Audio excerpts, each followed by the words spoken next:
Hello students, আজকে আমি তোমাদের সাথে আলোচনা করব ক্লাস 5 এ বাংলার যে তোমাদের পাঠ্য বইটি, সেই পাঠ্য বইটি প্রথম পৃষ্ঠাতে আছে সুনির্মল বসুর লেখা গল্পগুলো কবিতাটি। এই গল্পগুলো কবিতাটির যে প্রশ্নগুলো আছে, সমগ্র প্রশ্নের উত্তর সহ আজ আমি আলোচনা করাবো। তোমরা সকলে মন দিয়ে দেখে নাও। 1 নম্বর প্রশ্নটি বলেছে, ঠিক শব্দটি বেছে নিয়ে বাক্যটি আবার লেখো।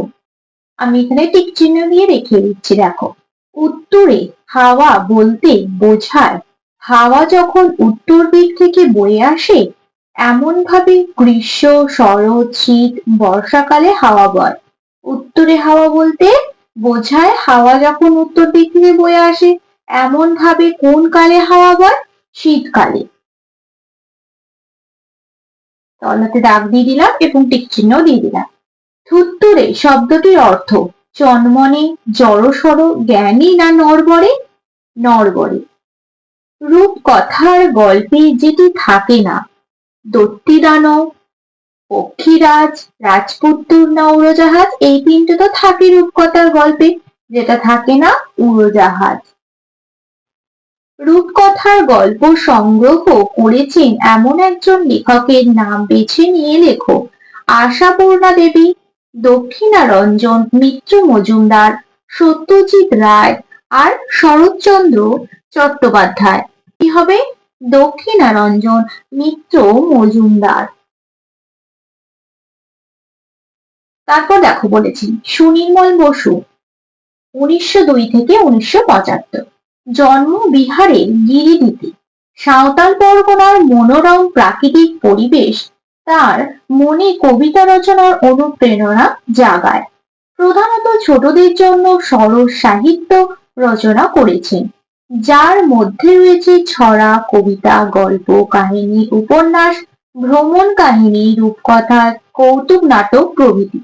ভালো ছবি আঁকতে পারতেন। তার লেখা উল্লেখযোগ্য বই হাওয়ার দোলা, ছানা বড়া, বেড়ে মজা, হইচই, কথা শেখা, ছন্দের টুংটাং, বীর শিকারী ইত্যাদি। সম্পাদিত বই ছোটদের চয়নিকা ও ছোটদের গল্প সংকলন।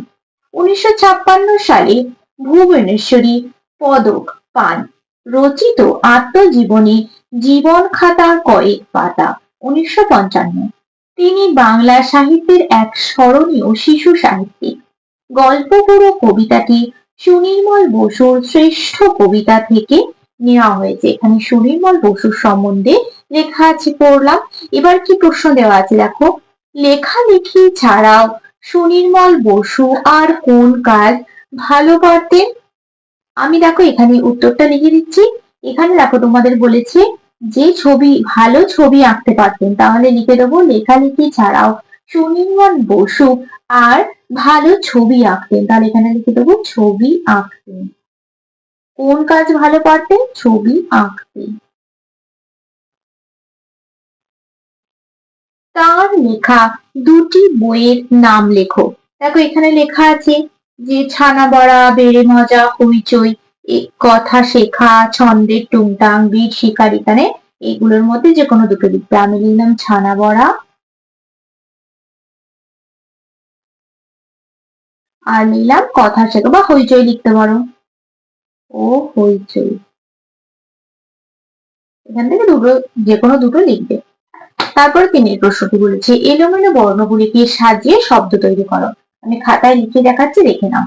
দেখো, প্রথমেরটা সাজিয়ে লিখলে হবে রূপকথা, তারপরটা হবে পক্ষীরাজ, তারপরটা হবে আজগুবি, তারপরটা হবে রাজপুত্র, তারপরটা হবে মন পবন। দেখো এখানে প্রথমেরটা কি হবে? রূপকথা, এটা হবে রাজপুত্র, এটা হবে পক্ষীরাজ, এটা হবে মন পবন, এটা হবে আজগুবি। চারের প্রশ্নটি বলেছে অন্তমিল আছে এমন 5 জোড়া শব্দ কবিতা থেকে খুঁজে নিয়ে লেখো। একটি করে দেওয়া হলো, একটি করে দেওয়া আছে বাঁধা, ধাঁধা। এমনই মিল আছে দেখো উত্তুরে, থুত্তুরে, ব্যথা, কথা, ঝোলা, ভোলা, যক্ষীরাজ, পক্ষীরাজ, দাঁড়খানা, কারখানা। 5 প্রশ্নটি বলেছে বাক্য বাড়াও। দেখো 5 একটা করে দেওয়া আছে শীতকালে হাওয়া বইছে। কেমন হাওয়া? শীতকালে উত্তুরে হাওয়া বইছে। দেখো এটাও আমি লিখেছি শীতকালে উত্তরে হাওয়া বইছে, প্রথম একটা 5-এর এক একটা। দুয়েরটা বলেছে গল্প বুড়ো ডাকছে, কেমন বুড়ো? থুরথুরে গল্প বুড়ো ডাকছে। গল্প বুড়োর মুখ ব্যথা, মুখ ব্যথা কেন? চেঁচিয়ে গল্প বুড়োর মুখ ব্যথা। তারপরে চারেরটা আছে গল্প বুড়োর ঝোলা আছে, কোথায় ঝোলা? গল্প বুড়োর কাঁধে ঝোলা আছে। পাঁচেরটা দেখবি যদি আর, কিভাবে আসবে? দেখবি যদি জলদি আয়। তারপর দেখো তোমাদের এখানে অনেকগুলি শব্দার্থ আছে, তোমরা সকলে কিন্তু শব্দার্থগুলো পড়বে। উত্তরে, উত্তর দিক থেকে বয়ে আসা। থুরথুরে নড়বড়ে। সত্তরে জলদি বা দ্রুত বা তাড়াতাড়ি। রূপকথা কাল্পনিক গল্প। হাঁক জোরে ডাক। তল্পি ঝোলা বা থলে। আজগুবি অদ্ভুত। সার বাঁধা পরপর সাজানো। চোখ ধাঁধা যা দৃষ্টিকে ধাঁধিয়ে দেয়। নন্দিনী মানে মেয়ে বা কন্যা। প্রখর মানে তীব্র। প্রত্যুষ মানে ভোর। ঝলমলে মানে উজ্জ্বল। তারপরে চারটা বলেছে কয়ের সঙ্গে খ তম্ব মিলিয়ে লেখো। তল্পি কি হয়ে যাবে? ঝোলা। রূপকথা কাল্পনিক গল্প। ভোরে বিহানি। পবন বাতাস। সত্য দ্রুত। 7-এর প্রশ্নটি বলেছি ডাক ছেড়ে আর ডাক ছেড়ে শব্দ জোড়ার মধ্যে কি পার্থক্য তা দুটি বাক্য রচনা করে দেখাও। ডাক ছেড়ে মানে হলো আহ্বান করা, মা সকালে কাকে ডাকছেন? আর ডাক ছেড়ে চিৎকার করে, রাম ডাক ছেড়ে আমায় ডাকছে। 8-এর প্রশ্নটি বলেছে শব্দ ঝুড়ির থেকে নিয়ে বিশেষ্য ও বিশেষণ আলাদা করে লেখো। দেখো এখানে লেখা আছে শব্দ ঝুড়িতে, এখান থেকে নিয়ে বিশেষ্য আর বিশেষণ আলাদা করে লিখতে হবে। দেখো বিশেষ্যতে কি হবে? তল্পি হবে, তল্পি। ঝোলা হবে, আর কি হবে? শীত হবে, রাজপুত্তুর হবে, আর কি হবে? কারখানা। আর বিশেষণের ঘরে কি হবে? উত্তুরে, থুরথুরে,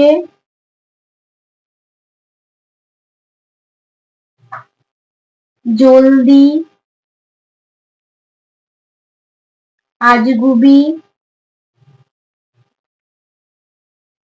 আর সত্য। তারপরে 9 প্রশ্নটা বলেছে পক্ষীরাজ এর মতো ক যোগ মধ্যস্ব কয়ের মধ্যস্ব রয়েছে এমন 5টি শব্দ তৈরি করো। দেখো লিখেছি যক্ষীরাজ, কিছুক্ষণ, পরীক্ষা, শিক্ষক আর লক্ষ্য। 10-এর প্রশ্নটি বলেছে ক্রিয়ার নিচে দাগ দাও। বইছে হাওয়া উত্তরে, এখানে বইছেটা হবে। ডাক ছেড়ে সে ডাক ছেড়ে, ডাক ছেড়ে আর ডাক ছেড়ে। আয়রে ছুটে ছোট্টরা, ছুটে।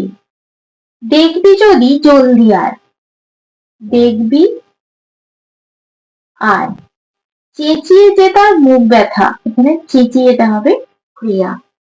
11 প্রশ্নটি বলেছে তোমার দৃষ্টিতে গল্প বুড়োর সাজ পোশাকটি কেমন হবে তা একটি ছবিতে আঁকো। এটা আমি করে দেখাচ্ছি না, দেখো এখানে ফাঁকা বক্স দিয়ে দিয়েছি, এটা তোমরা নিজেরা করো। 12 প্রশ্নটি আছে নিচের প্রশ্নগুলির উত্তর নিজের ভাষায় লেখো।